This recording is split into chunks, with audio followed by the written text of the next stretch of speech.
Kapapasok lamang po na balita ni Yanig ng napakalakas na magnitude 7.4 na lindol ang Taiwan.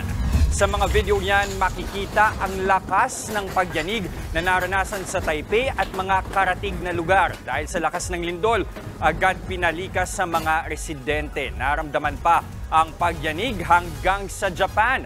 Ang PHIVOLCS naman naglabas na ng tsunami warning para sa mga coastal area sa silangang bahagi ng Pilipinas. Inaabisuhang lumikas sa mga residente ng coastal areas sa ilang probinsya, kabilang dito ang Batanes, Cagayan, Ilocos, Isabela, Quezon, Camarines, Samar at Davao Region. Ang iba pang updates tungkol sa balitang yan, ihahatid namin maya-maya lang. Okay, grabe.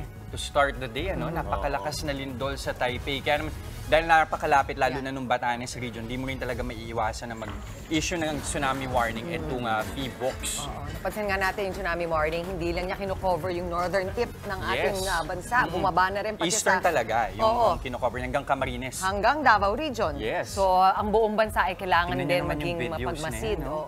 Ayan, mukha sa mga offices dyan sa Taipei or sa Taiwan. Natin alam kung ano yung exact location ng video na yan. Pero makikita nga natin, 7.4. Imagine. Ang lakas niya na. At nakakatakot kasi napakaraming buildings. Yes. I think this is an office building that we're looking at. At tingnan mo, parang nagsisway. Kung ikaw mismo yan, medyo matataranta ka talaga. But it's very important na pagdating sa mga ganitong bagay, handa tayo, alam natin kung ano yung mga unang dapat gawin. Saka ano din talaga, hindi din maiiwasan na maging cause for concern, lalo na ng Pilipinas. Kasi bukod sa malapit sa atin ng Taiwan, napakaraming Pilipino rin ang nagtatrabaho dyan sa Taipei. That's right. Talagang huwag natin isipin ibang bansa yan kasi pagdating sa yung proximity, yung lapit, halos parang kapit-bahay lang talaga. Yes. Mas malayo pa nga. Ayan, Ayan. Naglalaglagan, nako. Kaya, this is, at least nakikita rin natin para hindi na natin kailangan imagine kung ano ang kailangan natin paghandaan. 7.4, napakalakas po niyan. Alright. Lagi di ba ang paalala sa atin tuwing may lindol, duck, hold, and cover. Mainam na obserbayan.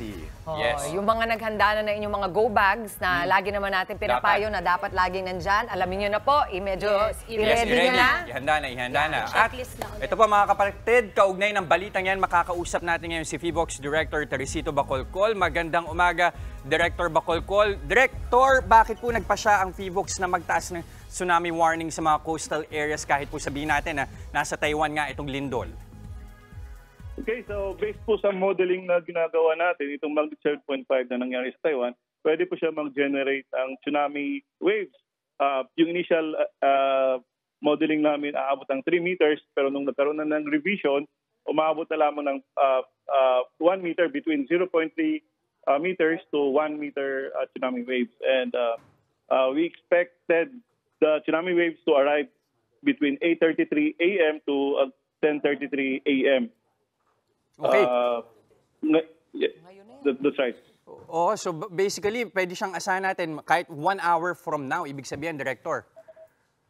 Yes, that's right. So ang window time natin is between 8:33 a.m. to 10:33 a.m. So ibig sabihin, Director, after 10:30, in the clear na ho ba tayo? Parang ganon? We still have to wait for 2 hours. Maglalagay kami ng buffer time. So around 12:33 kapag wala pa, then we have to cancel our tsunami warning. Alright. Pero Director, ito napapansin natin sa screen natin, yung mga areas kung saan posibleng nag-issue kayo ng tsunami warning, aabot yan hanggang Davao. Pakipaliwanag sa mga kapatid natin kung bakit. Naiintindihan natin silangang bahagi, pero bakit hanggang sa pinaka-katimug-timugan ng bansa umabot yung warning?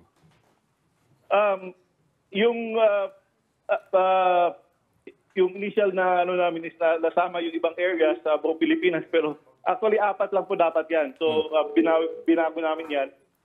Batanes, Group of Islands, Cagayan, Ilocos Norte, and Isabela lamang. Okay, so nirevise po ninyo yung 4 na lang na yun na area sa Norte. Ulitin po natin, Batanes. Batanes, Group of Islands, Cagayan, Ilocos Norte, and Isabela. Okay. Ngayon, reminder sa mga kapatid natin dyan sa mga lugar na yan, ano ho yung mga kailangan nilang gawin? Ano yung mga kailangan nilang intindihin ngayon?